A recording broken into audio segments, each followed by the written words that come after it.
Link from the Legend of Zelda series is one of Nintendo's most iconic characters, and a mainstay in the Smash Bros. Series. That's why today, we're going to take a look at the Hylian hero's moveset origins, and those of his two clones, Young Link and Toon Link. I'm not going to dwell on Link's basic sword swipes and slashes, because it should be obvious that they're simple moves from Ocarina of Time. However, I will mention that Link's up and down aerials are based on his up and down thrust from Zelda 2: The Adventure of Link. Sure, you most likely already knew that. You also probably know that his up special is the spin attack, which was first introduced in A Link to the Past. From Brawl on forward, Link could charge it up, making it function a lot like how it was originally activated. However, Link's forward aerial is also a spinning attack, which could possibly be an uncharged spin attack. Take Ocarina of Time for example. You can charge up the spin attack and the great spin attack, or you can just twirl the stick for a less flashy and less powerful one. Speaking of Ocarina of Time, it looks like the last hit of Link's neutral attack combo could be based on the thrust that kills Ganon in that game, or it could, just be a thrust. His dash attack also has gone through a few changes over the years. At first it was a basic thrust, just like the last move we talked about, but in Melee and Brawl it became more of a swipe. On the Wii U and 3DS though, it was changed to the jump attack, which originated in Ocarina of Time as well. Also changed in that latest entry of Smash was Link's edge recovery attack. Instead of it being an overhead swipe, it now more closely resembles Link's crouching attack that first appeared in Ocarina of Time. Honestly, that's about all I could find on Link's basic sword skills, because the rest were completely original for Smash. However, Link made a guest appearance as a playable fighter in the GameCube version of Soul Calibur 2, and these made-up moves heavily influence the attacks that he has in this title. In the first two Smash Bros, Link does a little sword rain of rapid jabs if you're near an opponent. Bam! It's in Soul Cal. This over-the-head half-moon swipe, it's in Soul Cal. All these different kicks that Link never does in the Zelda series, they're in Soul Cal. For defense, Link's dodge animation seems to be the roll attack that was first introduced in Ocarina of Time, and every so often, Link's shield will block projectiles. This has been around since the very first Zelda game. But look, I know you guys don't care about any of this, because the main things that define Link are his items. This man can carry an entire arsenal on him at all times. In fact, these items can also help us identify which Link is which in Smash Bros. For example, in the first two Smash Bros. Games, Link is based on his adult Link incarnation from Ocarina of Time. You can tell this because of his outfit and shield, but also because of his items. Link's down special are his bombs, which first appeared in Zelda 1, where they were used to damage enemies and reveal hidden passageways. Originally, the bombs were merely dropped, but ever since Link to the Past, they can be picked up and thrown. Link's grapple has him pull out his hookshot, which was first seen in A Link to the Past.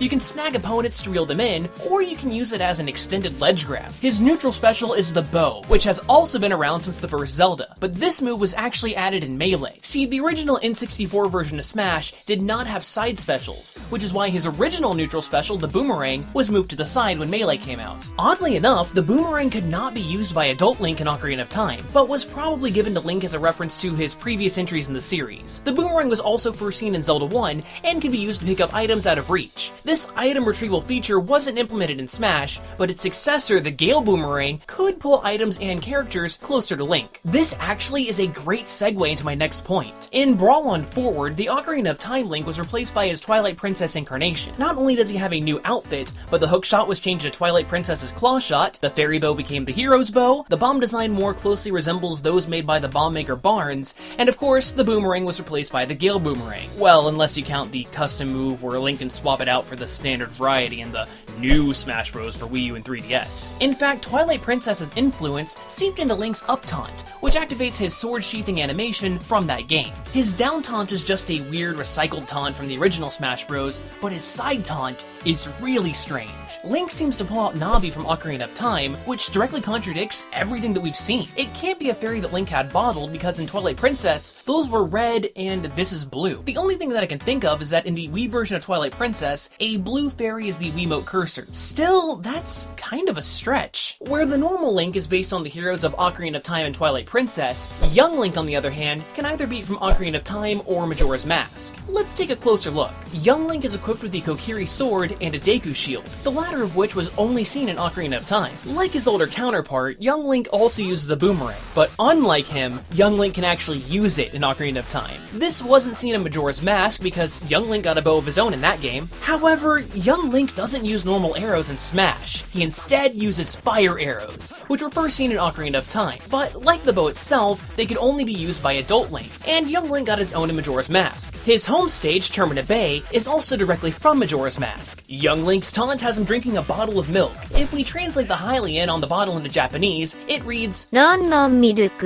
or Lon Lon Milk in English. This of course is a product of the Lon Lon Ranch in Ocarina of Time, which isn't present in Majora's Mask. However, the bottle in Majora's Mask has the exact same thing written on it, meaning that it doesn't help us identify which version of Young Link this really is. Finally, this one is a bit strange. Young Link couldn't use a hookshot in Ocarina of Time, but he could in Majora's Mask. Yet the hookshot in that game has a vastly different design. Based on all that information, it looks like the Young Link that we see in Melee is either an amalgam of both the little heroes from Ocarina of Time and Majora's Mask, or simply the Majora's Mask Link with some of his items from his last adventure. Yet when Brawl came around, Young Link was replaced by Toon Link, who obviously hails from Wind Waker. He carries his hero shield, his boomerang, hookshot, bow, and bombs, which all look like they did in that game. The bomb's smoke even resembles how it appears in Wind Waker. Even some of Toon Link's custom moves harken back to his debut title, with the sliding spin attack resembling the hurricane spin that he can learn, and his fire arrows helping cement that Toon Link is definitely Young Link's replacement. As for taunts, Toon Link can pull out the Wind Waker, which he taps 4 times. Up, center, left, and then left again. Unfortunately, this isn't any of the songs that Toon Link can learn in Wind Waker. His side taunt lets him summon a fairy, which was added in the Wii U and 3DS Smash to make him more like normal Link, but with the design from Wind Waker, which is great because before, Toon Link just looked like he had no idea what was going on. Hey guys,